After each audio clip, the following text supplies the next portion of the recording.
Okay, I ran out of storage space, so this is an addendum video to the roadmap to success. What I'm going to go over is just some instructions on how the guardians can have people come over to visit to set her up for success. A couple things we can do. First of all, we want to get her some exercise before the people come. Whatever the exercise amount is, fine, just don't overdo it, and make sure she has at least 20 minutes for the time you return before the people come over. Now what I would do is I would have, inside everything's amplified. There's tighter quarters, and that makes the dogs more edgy and anxious. So what I would do is when you have somebody come over, go outside with the dog, and then have them basically meet you on the street. Outside, there's distractions, and we have a lot more room. So that helps the dog feel a lot more relaxed. So basically what you want to do is, when you're walking, make sure she's walking next to you, not in front of you. If you don't know how to teach her to heel, let me know. We can set up a session to follow on that. What I would do is have you walking here, the dog walking here, your guest walking here.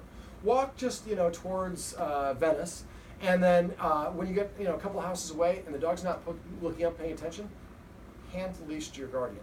Now you might want to use a martingale collar with the special twisted leash that I showed you. We definitely don't want the dog to squirm away, and she squirmed out of her harness. So just make sure it's very secure. And then basically when the dog's not, after you've handed it, walk another 12 or so paces, and then after that, when she's not paying attention, just quietly stop. Let the guardian, your guest, and her continue walking. And so after a while, the dog will turn around and see that you're not even there. If she doesn't, just turn around and come back. And have them just walk around the block and bring her back. When they do that, they should bring her on the leash inside the house and leave her on the leash. That kind of helps dogs give up a little bit of control, just knowing the other person has a leash. But now we're associating, she loves walks. We're associating the walk with the presence or arrival of new people. And then the person should step on the leash and keep her within a foot or two of them. And just kind of be quiet and mellow. And they could, if you want to give them some treats, they can ask her to sit, lay down, focus exercise once she's got it. And message me if you don't know all the steps of the focus, and I can kind of, how long to practice and how many. But eventually, then we start to build that positive association.